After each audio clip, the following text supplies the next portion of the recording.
సర్కారు వారి సవాల్ రుణమాఫీపై చర్చకు సిద్ధమా? ఒక్క ఏడాదిలో మీరు చేసిన రుణమాఫీ ఎంత? మేం చేసిన రుణమాఫీ ఎంత? లెక్కలు తేల్చుకుందామా? చర్చకు సిద్ధమా అంటూ ప్రతిపక్షాలకు సవాల్ విసిరారు సీఎం రేవంత్. నల్లగొండ జిల్లాలో పలు అభివృద్ధి కార్యక్రమాలకు శ్రీకారం చుట్టిన రేవంత్ అనంతరం గంధంవారి గూడెంలో నిర్వహించిన బహిరంగ సభలో పాల్గొన్నారు.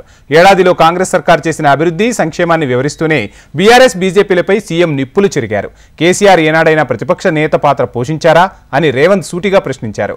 ఇక భూసేకరణ మొదలుకొని మూసీ ప్రాజెక్టు వరకు అన్నింటినీ అడ్డుకునేందుకు ప్రతిపక్షాలు కుట్ర చేస్తున్నాయని దుయ్యబట్టారు సీఎం రేవంత్.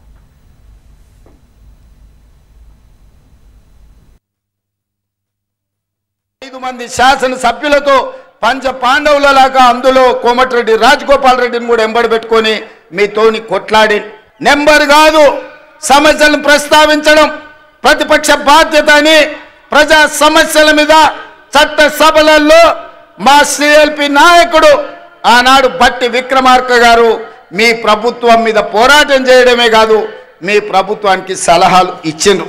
మరి ఈ రోజు నేను చంద్రశేఖరరావు గారిని అడుగుతున్నా, సంవత్సరం పూర్తి అయింది, మీరు ఎప్పుడైనా మీ ప్రతిపక్ష నాయకుడు పాత్ర పోషించిండ్రా? మీరు శాసనసభకు వచ్చిండ్రా?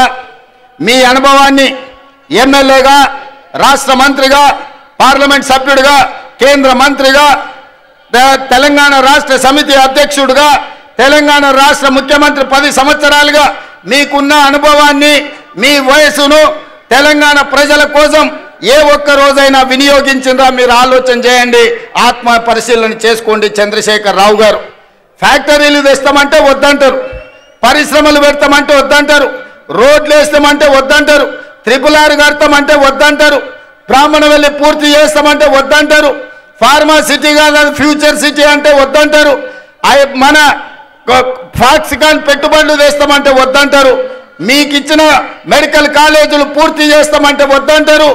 ఈ రోజు ఏది అయినా వద్దనడం తప్ప ఇంకొక మాటనే వాళ్ళకి తెలుస్తలేదు.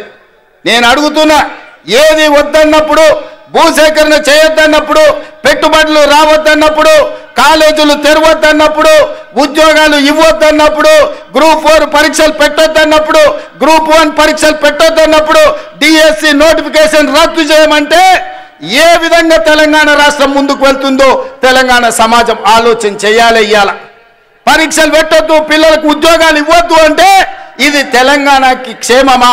ఇది తెలంగాణకు మంచిదా? ఒక్కసారి ఆలోచన చేయండి.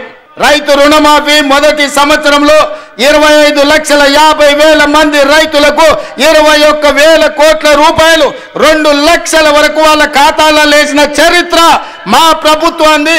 నేను సూటిగా నరేంద్ర మోడీ గారిని, కల్వకుంట్ల చంద్రశేఖరరావు గారికి సవాలు విసురుతున్నా.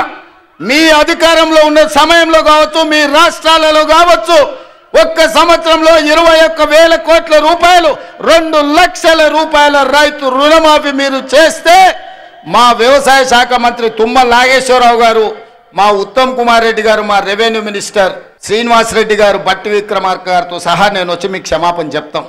ఇవాళ ఈ మూసీ ప్రాజెక్టు కట్టకపోతే నల్లగొండలు ఎవరు బ్రతకలేని పరిస్థితి. వరల్డ్ హెల్త్ ఆర్గనైజేషన్ చెప్పింది, మనుషులు జీవించలేని పరిస్థితులు నల్లగొండ ప్రాంతంకు రాబోతున్నాయని. అందుకే ఇవాళ మూసీ ప్రక్షాళన చేసి గోదావరి జలాలు ఉస్మాన్ సాగర్, హిమాయత్ సాగర్కు తరలించి అక్కడి నుంచి మూసీలో గోదావరి జలాలను ప్రవహింపజేసి మీ మూసీ ప్రాజెక్టు నేరేడ్చర్ల వరకు ఈరోజు మూసీ ప్రాజెక్టును కట్టడం ద్వారా ఈ నల్లగొండను అభివృద్ధి పదం వైపు నడిపించి కాలుష్యం లేని, కలుషితం లేని నీరును మీ ప్రాంతానికి ఇవ్వడం ద్వారా, ఇండస్ట్రియల్ పొల్యూషన్ నుంచి మిమ్మల్ని కాపాడడం ద్వారా మూసీ కట్టి తీరుతాం. మూసీ కట్టే బాధ్యత నాది, నల్లగొండకు విముక్తి కలిగించే బాధ్యత నాది. ఎవరైనా అడ్డం వస్తే అడ్డం వచ్చేటోళ్ళ సంగతి చూసే బాధ్యత మీది.